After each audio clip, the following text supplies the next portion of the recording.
सबने पूछ सको पत्रकार के साथ क्या करने वाला किडनैपिंग हो रहा है पत्रकार के साथ हो रहा है।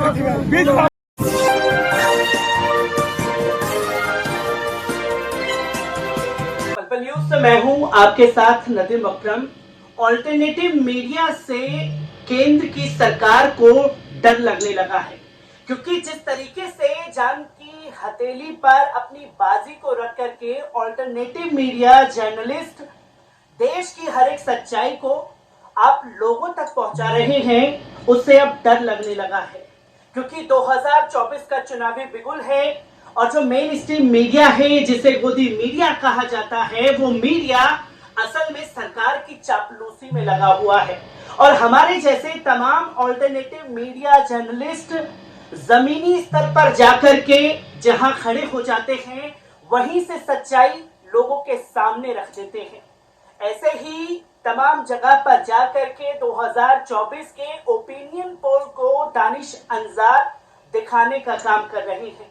अपने YouTube चैनल के माध्यम से लगातार वो जमीनी हकीकत को दिखा रहे हैं कि किस तरीके से लोगों का रुझान 2024 के लिए बन रहा है।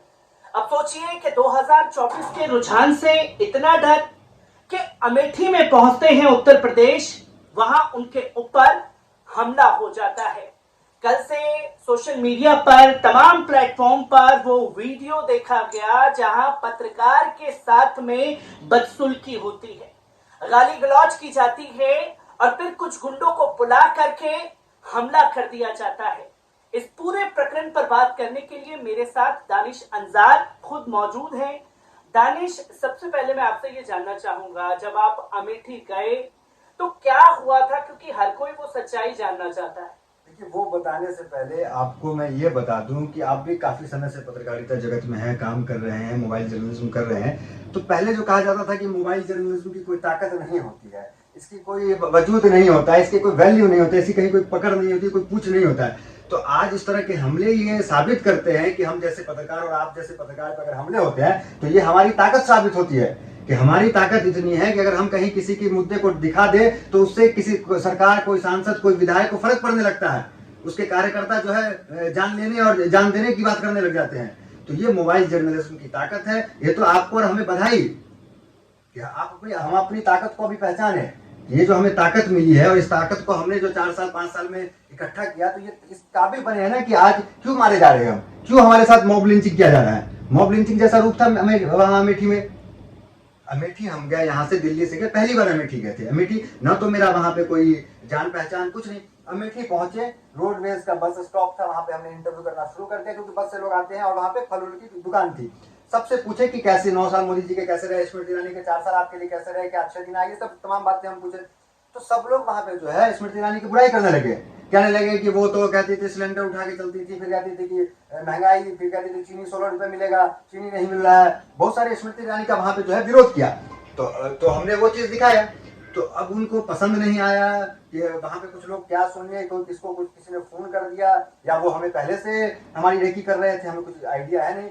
वो बाइक से आए और सीधा इंटरव्यू के दौरान ही मेरे पैर पे धक्के मारे, हिट किए। मुझे लगा कि पता नहीं कौन आके धक्का मार दिया मुझे। ये धक्के जो है बाइक से सीधा बाइक चढ़ाई गई है आपके ऊपर, सीधा बाइक चढ़ाई, सीधा बाइक चढ़ाया गया पैर पे। मेरा पैर ऐसे हुआ, मैं देखा कौन है, तो मैं तो आया, फिर उधर करके मेरा माइक ऐसे करके फेंक दिया जमीन पे, और फिर मुझे कॉलर पकड़ के मुझे धक्का वगैरह घसीटने लगा पूरा इधर उधर। तो मैं पूछने लगा क्या हुआ क्या हुआ क्या हुआ, मैं पूछने लगा उससे। इस बीच में मैं ये आपसे जानना चाहता हूँ, क्योंकि अमूमन जब हम लोग ऐसे जर्नलिज्म करते हैं, लोगों से बात करते हैं, तो क्या आप उनसे बात कर रहे थे या वो डायरेक्ट आते ही पहले हमला शुरू कर दिया? मैं तो लोग पब्लिक से बात कर रहा था। उनसे भी आप लोगों ने बात की थी? नहीं, मत उनसे, वो तो अचानक आ गए थे, वो बाइक पे ही थे, बाइक से आए और सीधा हिट करते हैं।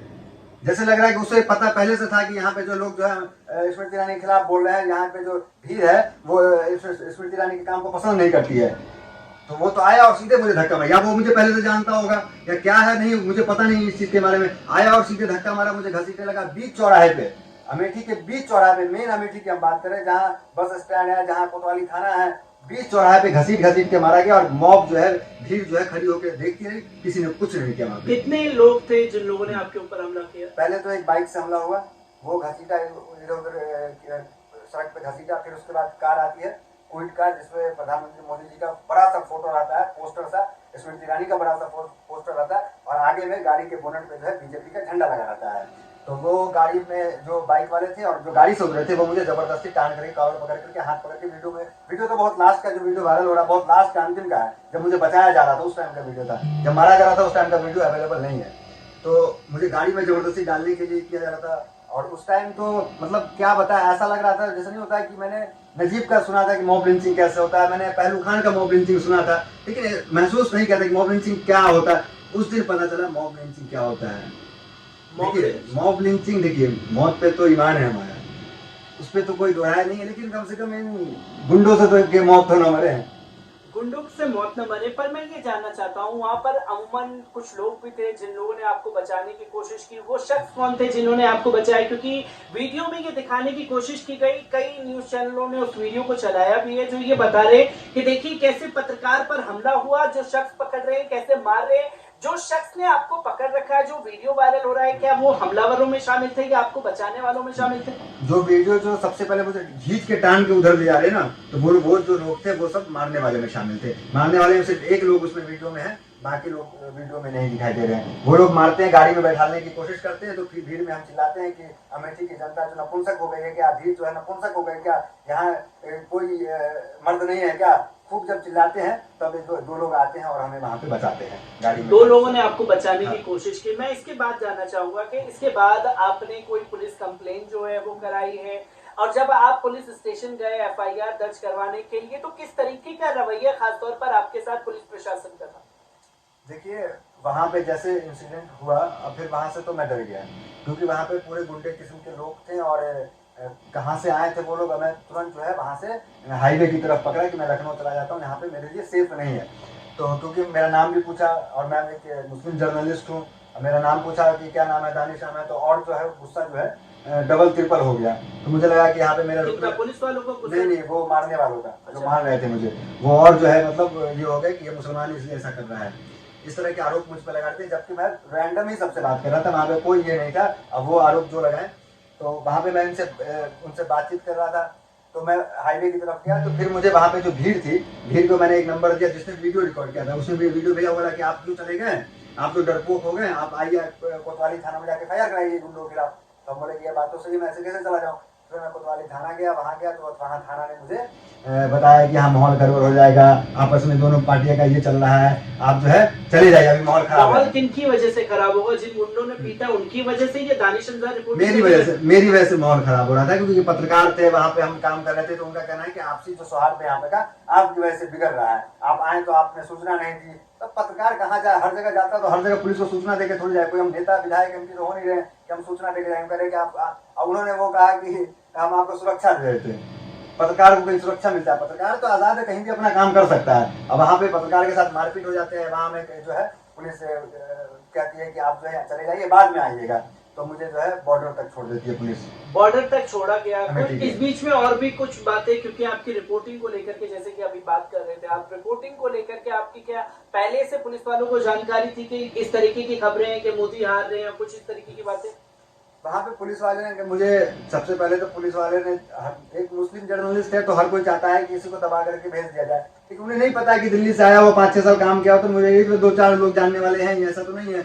लोकल स्तर पे पत्रकार को आपने देखा स्मृति ईरानी ने कैसे उसको करीब नौकरी से निकाल देंगे दैनिक भास्कर के, तो हम तो नौकरी करते नहीं, मेरा तो खुद का चैनल, तो मुझे कहाँ से निकालेंगे, तो मुझे पिटवा ही सकता है, कोई पिटवा सकता है, मरवा सकता है, नौकरी से तो नहीं निकाल सकता, नौकरी तो मैं खुद का चैनल है मेरा, खुद कमाता। तो वहाँ पे एक ही ऑप्शन था किसी को पिटवाने का, तो उसने पिटवा दिया, ठीक है, इससे हमारी ताकत झलकती है। और पुलिस ने कहा मुझे कि अच्छा तुम अतीक पे वीडियो बनाते हो, तुम इसमें, हमने अतीक पे वीडियो बनाते हो का क्या मतलब है, मैं एक जर्नलिस्ट हूँ और घटना यूपी में आपकी हुई है तो मैं किसी पे वीडियो बनाऊंगा। तो मतलब कुल मिला के मुझे ही कहा गया, मुझे ही मतलब कि उधर से भी FIR होगा, आप कहाँ इन मामलों में पड़ रहे हो, आप जाओ, इधर ये लोग तो राजनीति करेंगे, तो आप चले जाओ। तो हमने उनको जो बात बताया उन्होंने अपना नोट कर लिया, और उन्होंने सोचा किया कि हम कार्रवाई करेंगे, हम इस भरोसे के साथ कि वो कार्रवाई करेंगे, हम वहाँ से चले आए। पुलिस ने हमारे साथ कोई गलत काम नहीं किया, हमें जो है बॉर्डर पर छोड़ दिया अमेठी के। खुद पुलिस जो है अमेठी के बॉर्डर तक आपको छोड़ने आई। उसके बाद कोई, इस बीच जब आपके ऊपर हमला हुआ तो क्या गाड़ी का नंबर रिकॉर्ड किया गया? जैसे कि आप उस टाइम रिकॉर्ड कर रहे थे जब आपके ऊपर गाड़ी चढ़ाई गई, बाइक चढ़ाई गई, तो उसका नंबर रिकॉर्ड किया गया? नंबर रिकॉर्ड नहीं हो पाया, लेकिन पुलिस को सब कुछ की जानकारी तो है ना। पुलिस ने आश्वासन दिया, ऐसे हम बिल्कुल वहां से नहीं आते। पुलिस ने आश्वासन दिया आप जाइए, बिल्कुल कार्रवाई होगी। तो अब तो पुलिस तो मेरे ट्वीट पे रिप्लाई कर रही है कि कार्रवाई हो रही है, संज्ञान लिया जा रहा है, लेकिन अभी तक तो कोई ना तो पुलिस का प्रेस कॉन्फ्रेंस हुआ, नहीं तो कुछ हुआ अब तक कोई संज्ञान नहीं होगा। आगे आप किस तरीके से लीगल तौर पर जाना चाहेंगे या इस मामले को यही रोक देंगे? क्योंकि अमूमन ये होता है कि जब ऐसे हमले हो जाते हैं तो हम ही लोग आगे नहीं बढ़ते हैं कि छोड़िए कौन कानूनी पचड़ों में पड़े। आपने किसी लीगल एडवाइजर से इस पर बात की है? देखिए, मैं अभी 2 घंटे पहले दिल्ली आया हूँ। सच कहूँ तो एज ए जर्नलिस्ट, और देखो जर्नलिस्ट ना हिंदू होता है, ना मुसलमान होता है, ना किसी जाति का होता है, लेकिन फिर भी बदकिस्मती कहिए या क्या कहिए, मेरे जर्नलिस्ट के साथ एक टैग लगा हुआ मुस्लिम होने का। तो मैं कहीं पे भी कूट दिया जाता हूँ, मैं कहीं पे भी प्रताड़ित कर दिया जाता हूँ, मैं कहीं पे भी दबा दिया जाता हूँ। तो ये मेरे साथ है। लोग कहेंगे विक्टिम कार्ड है, लेकिन ये हकीकत है। आप जी के देखिए तो पता चलेगा। हम जी रहे हैं, हम गुजरात में रिपोर्टिंग की, हर जगह आप भी गए होंगे, आपके साथ भी कई घटनाएं हुई होंगी। तो हम लोग के साथ ये अमूमन होता रहता है, झेलते रहते हैं, क्या करेंगे। क्योंकि अमूमन ये तस्वीरें देखने को मिलती हैं कि अगर मुस्लिम नाम है तो कुछ लोग सामने से आ जाते हैं, आप उनका नाम पूछते हैं, सर्टिफिकेट बांटने की कोशिश करने लगते हैं और ये भी कहने लगते हैं आप मुस्लिम हैं इसलिए ऐसा कर रहे हैं क्या? हाँ, मुझसे कहते कि आप इंडियन हो। एक वीडियो मेरी वायरल हुई जिसमें उन्होंने कहा कि आप इंडियन हो, तो मैंने कहा आपको शक है क्या? मतलब मेरे नाम में मोहम्मद लगा हुआ तो आप मुझसे पूछोगे, आपके नाम में मिश्रा लगा हुआ तो मैं आपसे नहीं पूछ सकता। मैं पूछूं आपसे कि आप इंडियन हो कि नहीं हो? यही सब सवाल क्या वहां पर भी आपसे होने की कोशिश हुई? नहीं, मुझे ये कहा गया कि आप निकल जाओ, माहौल ठीक नहीं है। आपके लिए मेरे लिए कहा गया माहौल ठीक नहीं, आप माहौल बिगाड़ रहे हो, आपसे सौहार्द बिगाड़ रहे हो, जबकि मैं तो एक पत्रकार हूँ, मैं क्या किसी माहौल बिगाड़ूंगा? क्योंकि हमने अमूमन देखा है जब दानिश ऐसे हमले होते हैं तो एक धार्मिक नारे जो है लगवाने की कोशिश की जाती है। क्या आपके साथ भी कुछ ऐसा माहौल बनाने की कोशिश की गई उन लोगों द्वारा? वैसा माहौल तो नहीं कहेंगे, लेकिन एक फीलिंग्स उन लोगों के अंदर था कि ये मुसलमान है तो बीजेपी के खिलाफ ही करेगा, बीजेपी के खिलाफ स्टोरी करेगा। इस तरह का उनके अंदर जो है भावना थी। और मुसलमान के जो जर्नलिस्ट है, मुस्लिम पत्रकार है, तो वो टूट पड़े मुझ पर। क्योंकि मुस्लिम पत्रकार है, मैं ये चीज जानना चाह रहा हूँ आपसे, जब वो लोग आपको पीट रहे थे, जब मार रहे थे, तो किस तरीके के शब्दों का इस्तेमाल उन लोगों द्वारा किया जा रहा है? गाली गलौज जैसे शब्दों का इस्तेमाल किया, गाली गलौज कर रहे थे पूरी तरीके से, और धक्का मुक्की कर रहे थे, गाली गलौज कर रहे थे, और कुल मिला के वो चाह रहे थे कि मैं उसकी गाड़ी में सवार हो जाऊं। और अब उसके बाद वो कहाँ ले जाते हैं, क्या मेरा मर्डर हो जाता है, मेरे साथ क्या होता है, मुझे कुछ नहीं पता है। मैं उस लम्हे को जब सोचता हूँ ना तो रूह कहाँ पे जाता है।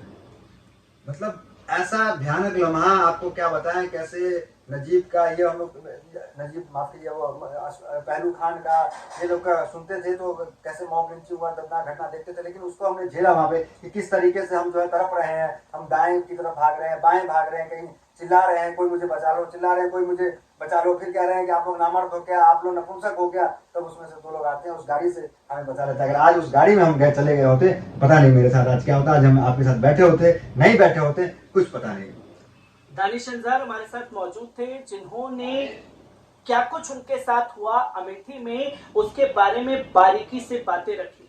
पर सबसे ज्यादा शर्मनाक बात है पुलिस का रवैया। एक पत्रकार के ऊपर ही आरोप लगा करके उसे खुद बॉर्डर पार कराने पहुंच गई कि आपकी वजह से माहौल खराब होगा। आप अतीक को लेकर के वीडियो बनाते हैं, आप तमाम तरीके से तस्वीरों को दिखाने की कोशिश करते हैं। अब सोचिए कि ऑल्टरनेटिव मीडिया कितना बड़ा खतरा हुकूमत के लिए बनता जा रहा है कि सरेआम पत्रकार के ऊपर हमले करने से भी बाज अब इनके गुंडे नहीं आ रहे।